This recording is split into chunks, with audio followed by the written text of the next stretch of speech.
Hello, hello, hello. Welcome to another Fierce Street review. I am still Sheree, and it is still 2025. But you know what? We are catching up on reviews, and I'm back with another baddie. Today I'm talking to you about Stir of Echoes, which celebrated its 25th anniversary last year with a 4K release and new featurettes. And look at this. Let me see if I can get you to see what's going on behind him. Hold, please. You can, it's it's tricky. Can you see it? Yeah.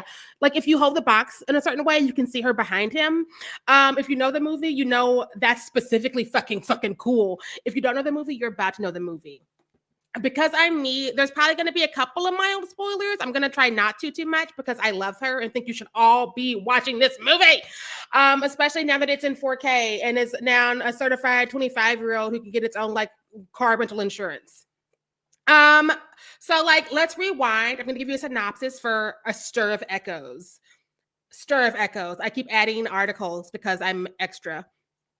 So anyways, Stir of Echoes. A blue-collar family man scoffs at supernatural phenomena until he lets his wife's sister put him into a hypnotic trance. Upon waking, he realizes he has a psychic connection with his son. Also, he has an alarming hallucinations of a missing teenage neighbor girl. Uh, Teenage neighborhood girl. Words are important. Convinced his visions will lead him to the girl, he begins to separate. Blah. This is shit, y'all. We need an editor. Convinced his visions will lead him to the girl, he begins a desperate search that puts him into a life-threatening situation. If you do not know me, this won't be meaning to you, but this movie as a little kid shook the fuck out of me. It's my favorite Kevin Bacon horror movie. And I know all of y'all are like Friday 13th, bitch. Hello, man, bitch. Enter all the other movies and thrillers he's done. No. This one got me because, again, I did not scare easy.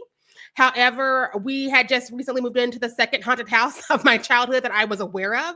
I don't remember the ones before those last two, but this one stepped it up in the weird activity that could not be explained. So it was definitely making me tingle. It was definitely making me like question my surroundings. It's the reason I am uncomfortable in new houses, because I don't know their history. It's why I look at certain things and ask certain questions about certain things, because this movie really fucked me up and is traumatized me in so many ways. Anywho's, Kevin Bacon is obviously our lead because it's 1999. Why wouldn't he be? He is a very hot douchebag. He was in this era of being hot douchebags, the kinds that I think are part of the reason my friends are still bringing douchebags to brunch, saying they're hot, and they're not, but they are douchebags. Anyways, part of why I love this movie for him is because like he gets that whole the skeptic who gets his shit flipped arc, which is always fun to see whether or not you believe in what has been flipped, what they're seeing, what they're saying.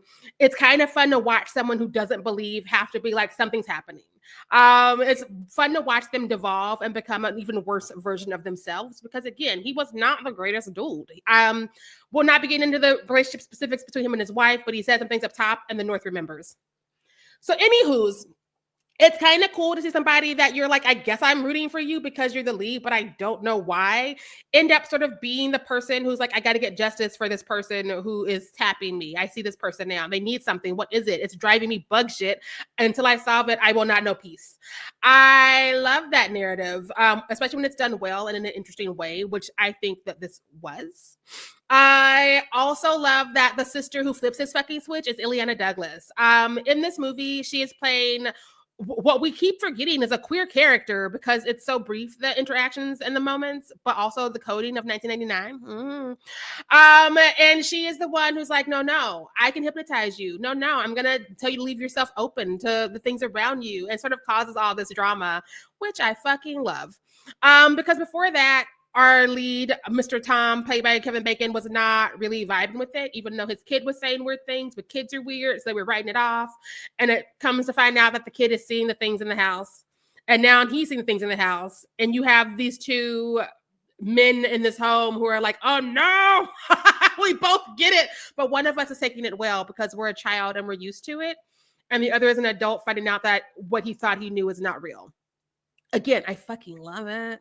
Anywho's, I am unfortunately very influenced by Lisa. As I was watching it this time around, I saw a lot of myself and it explained a lot about me. So I felt a little bit attacked. I just love that we have a woman who's like, no, I'm gonna get drunk, but I'm also gonna hypnotize bitches. I'm also going to talk to you about the other realms. I'm going to explain what this ghost might mean for you. I also just love the mystery at the heart of this, and I don't always love that it's almost always sexual assault when there is a woman ghost or a woman semi-revenge story. However, I think there's enough payback in this to where I personally am okay-ish with it. But again, that content warning is there. If you are just like, I'm already done for the year, I've hit my quota on sexual assaults, no more, and you've not seen this movie, perhaps you should put it off. But like, if you are in a place where you can handle a little bit, I think that it is definitely a good movie to put towards that list when you do have the capacity and the spoons. I am also just really here for the vibe of this movie. Don't get me wrong, she came out in 1999, so there's some late 90-isms, but there's not enough to take it completely down, you know? I think that, especially with this 4K restoration, ooh. We've managed to clean up a couple of things that I think a lot of people might have been like, ugh, 90s. And we make them a little bit clearer than you'll see when you catch her on like Tubi or other free streaming places you might see her on. Because she's not usually on like the regular Go Getter. She's not normally on like Max or Hulu. She's usually on the freebies because she slept on. I also know there's a sequel I never watched, and I kind of don't want to watch because this is a nearly flawless 90 movie for me. I have very few notes. Most of it is just like the time it came out and like casting, because again, we are in Chicago and it's a mostly white cast, which I mean, without getting into spoilers, if you want to talk about that in class and what happened to this ghost girl who is now talking to our lead, there's conversations to be made. I don't know if we had them, but also again, I just fucking vibe with this movie. I do. I can't explain it. I imprinted on it. It's probably part of why I am the way I am. Here we are. I am also going to just like go to bat for the extras. I miss extras. We used to get extras all the time. We used to have commentaries. We used to have deleted scenes. And so I love a movie that comes back around, puts on a new wig, and it's like, here's some more featurettes. They added 2 more from 2024. People got together and was like, our anniversary's coming up. Let's put a little razzle dazzle on it. And they did. And so there's extras for nerds like me. So if you also just fucks with this movie on so many levels, this is definitely something you would like to have on your shelf. If you don't fucks with it, check it out. You're probably going to fucks with it, and then you'll want to get it anyways. I've said it a lot. I like this movie, so I'm obviously giving it 3.5 drinks. Specifically, I'm giving it 3.5 anti-heroes because it makes me miss drinking with my friends in Chicago, not in this neighborhood. Never this neighborhood, never these people. But it does make me miss my friends in Chicago drinking beers, shift beers at the end of our long nights.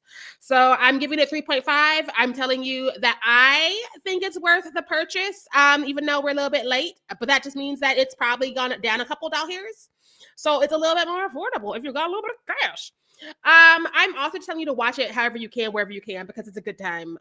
Again, she's my fave. She's my girl. I don't know what else came out in 99 off the top of my head, but she's thriving. If you agree that you also love this movie and it's also Kevin Bacon at his fucking best, hit us up in the comments. If you disagree, you can keep that in the draft folder or find Trent, whatever makes you happy, because I'm just a girl in the world. Anywho's, I would like to shout out our friends at Fonz PR for making this happen. We are an independent podcast, so we can't afford to buy all of our favorite movies on anything, let alone amazing 4K Blu-ray restorations. There was no fucking way I could do that. I am a freelancer and a person in the world. So thank you, friends, for thinking of us and giving us access to this for this review. That's all I have today. I would caution you to stay fierce out there, and bye.